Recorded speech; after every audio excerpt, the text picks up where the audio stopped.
So the first thing that we see is Kipper making some funny faces in the mirror, trying to decide what to do today. Opens up a bottle of something. Looks like, is that going to be soap? Was thinking about possibly going to the park. Oh, I guess he's washing his face in the sink because he's kind of ducking his head down there below the mirror's view and going, yeah, like that. He comes back up again and he's got pink soap bubbles all over his head. I wonder how many people actually do that, just wash their hair in the sink as opposed to in a bathtub or shower. The only other place I've seen that before is in one of the Pee-wee Scouts books by Judy Delton. Which one was that? Oh yeah, Pee-wee Scouts Volume 32, Stage Frightened, that's what it was. It was the one where they had the talent show, and I think Tracy tried to give Molly this really crazy hairdo, and her hair stuck straight up with this gel or something in her hair, and then she had to. And Mary Beth helped Molly wash it out in the sink. There's a kind of a funny picture of that in that book. But yeah, I guess it would be kind of difficult to wash your hair in a bathtub. Might be a little easier to do it in a sink if you don't have a shower. That's probably how they used to do it in the old days. It's kind of funny though that Kipper is specifically washing his head when you think about it, he's got fur all over his body, not just his head. And so Kipper's kind of looking at himself in the mirror, seeing all the shampoo on his head. I guess he's kind of pretending that the shampoo is his curly hair or something. That's funny. And a little bit of it lands on his nose and he kind of blows it off and laughs to himself. Still trying to think of ideas of something to do today. Should he ride his bike? Maybe. Well, spoiler alert, he doesn't ride his bike in this episode, but he will in the B episode. Ah, he's got shampoo on his right above his eyes, so he has some sudsy eyebrows now, going up and down. Then he kind of sculpts his shampoo into almost like a pointy volcano. I don't know if it's supposed to be like a little gnome hat or kind of like a lather mohawk. I remember Pepper Ann talking about making a lather mohawk in the shower one time. Pepper Ann is an old Disney Channel cartoon that I like, and Kipper's little shampoo point doesn't last very long; it just falls down into his face. And Kipper wipes it off and says, "No." I don't know if he's saying no to the idea of riding his bike today, or just the silly thing he was doing with his shampoo. And then we cut to a slightly different angle, and Kipper kind of turns away from the mirror. And is this what I think it is? He takes a deep breath and blows the bubbles off his hand, and they float in the air. Yep. This is where my VHS recording starts. This is where Mom pressed record, and I have everything else from here on. Okay. I remember the rest now. Here we go. Yeah, because Kipper then says, I know. I wonder where that old blower thing got to. And then he walks away, I guess, to look for something. And the picture just dissolves to the next scene where Kipper's digging through his toy box trying to find something. I'm surprised they showed him walking away before that transition because he's still got soap on his head. I would think he'd want to rinse it off first, but in this next scene, he seems to be clean and dry, so I don't know, maybe he stepped away and then in between the transition he remembered to go back and rinse off and then went to look for the thing. I don't know. Alright, so he's searching for something in his box, pulls out a rusty old toy truck, which seems to be made of metal because it kind of clanks when he sets it down. And he finds a trumpet and blows into it. So what are you looking for, Kipper? And he's found something. Apparently that's the Gizmo. It's this yellow thing with red stripes. It almost looks like some kind of horn, but it's got a crank on the side.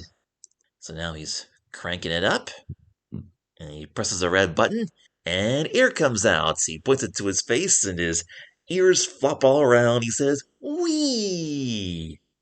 Now, when I was 3, the first time I watched this, well, actually, the first 15 or 20 times I watched it, I thought that was supposed to be a hairdryer, because it was the only object that I knew of that was kind of shaped like that and blew air. And my mom's hairdryer sounded a little bit like that.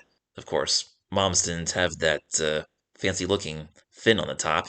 But I just assumed that maybe in the old days before they had electric hairdryers, they had ones that you had to like wind up with a crank, and then you just press the button and the air comes out. Plus, he just finished washing his hair, so it would make perfect sense that he would want to blow off with a hair dryer or a fur dryer in this case. Now, Kipper thinks there might be some kind of soapy stuff inside that box. So he digs through it again and pulls something else out, but it's not soapy. It looks like a little blue pinwheel. Kipper cranks up the little blower thing again, turns it on, and the pinwheel spins really fast, but then it abruptly stops. Wait, did that thing break? Let me look at that again in slow motion. Well, it starts out with 5 pieces going around, like 5 points, like a star almost. No, I don't think it lost an entire piece. It just kind of crumbled together as it went around, and then just lost a few little fragments in the process. Must be some cheap plastic pinwheel from the dollar store. Unless it's a common thing with pinwheels like that, because Skipper says, "Why do these things always get stuck?" And he puts the pinwheel away and pulls out this thing that at first glance looks like a little toilet paper roll, but it must be some kind of little soap container because Skipper says, "Yes, found it." He shakes it and there's a little bit of something in there. And then he attaches it to the bottom of this gizmo. He cranks it up again, turns it on, and pink bubbles come out. Okay, so apparently it's not a hair dryer, it's a bubble blower. But when I was 3, I'd never seen a bubble blower like that before. I mean, I thought bubbles always had to be blown with your mouth. And for somehow I was still convinced that that was a hair dryer. I never thought to put any kind of bottle of soap solution into my mom's hair dryer because there was no place on the bottom to attach it with. So maybe Kipper's hair dryer was like a different kind that we didn't have at my house, but nope, not a hair dryer. It's a bubble blower. And so now Kipper's kind of dancing all around the room with it, blowing bubbles until the container is all out of the soapy solution. Then he looks up at the bubbles for a while and watches as they each pop. And the last one pops right above Kipper's basket with Sock Thing, Big Owl, and Rabbit inside, along with his blanket. He climbs into his bed and oh wow, I forgot about that part. He attaches Sock Thing to the end of the blower, turns it on, and air blows right into Sock Thing, kind of wiggles around in the air, all silly. Then he's just about to try again, and then he hears the doorbell ring. And then we see Tiger outside Kipper's door, ringing the bell, and it looks like he has some kind of blue hat on, and I believe he's holding a sailboat. So maybe he has a sailor hat. For a second there, I thought Tiger had a dog collar on, but no, that's the strap for his green binoculars. Okay. I was gonna say I never noticed Kipper, Tiger, or Jake having dog collars on, but okay, it's the binocular strap. How did I miss those collars all these years? But nope, binoculars. Kipper answers the door. There's Tiger, and Tiger asks if Kipper would like to come to the pond with him so they could sail this boat. And I must say, Tiger, that's a very impressive hat you have there. It's got a little anchor on it and everything. And as Kipper and Tiger walk to the park together, they talk about whether or not the boat will float, and they comment on the amount of wind that they have that day. And it seems to be fairly breezy enough, so they should be able to get that boat afloat. It's not autumn, all the leaves are green, but there are a few leaves blown around. Then Tiger says, "See those branches waving, Kipper? It means there's a good breeze today." No, I don't see any branches waving around. The background picture of the trees is just a still painted image. There's no animation there aside from the leaves blowing around. So, I don't see branches waving around, but apparently Tiger does. Little leaf lands on Kipper's nose and he blows it off. This is a perfect example right here of Kipper always, stopping to smell the roses, so to speak. No roses right here, obviously, but, stopping to take the time to enjoy the beauty of what's around you and just stop and notice the little things as you go. Kipper's not usually in as big of a hurry as Tiger is to go somewhere or do something. Kipper just likes to take things a little bit at a time and enjoy every little moment of it. I like that. Okay, so now they're at I think that's the duck pond. The duck pond is like a recurring setting throughout the show. It's located in the park. I don't see any ducks yet, though. Alright, Tiger's adjusting the sail to catch the wind and setting the little rudder underneath. The rudder's a little yellow piece on the back edge of the bottom of the boat. I believe the rudder is for the sailboat to sail by itself and come back around in a circle. Yeah, because Tiger then says, it should steer itself back to us, as he sets it into the water. And it looks like it's floating just fine. Kipper and Tiger cheer, hooray! And yep, the sailboat comes back to the shore all in one piece.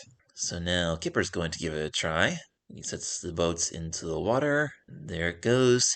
He tried to set the rudder to send the sailboat straight across the pond because the pond's a big circle. So there it goes, going straight out into the middle. And uh-oh, it got stuck between two lily pads sitting close together. The boat is stuck. Tiger says, I don't think the wind will blow it off. They used that exact same recording again in a different episode later. In the episode Buried Treasure, where they were chasing the balloon with the clue for the treasure hunt, and it got stuck into a tree and popped. They looked up there, and Tiger said again, I don't think the wind will blow it off. They do that once in a while on this show. They take certain lines and they reuse the voice recordings whenever it's appropriate.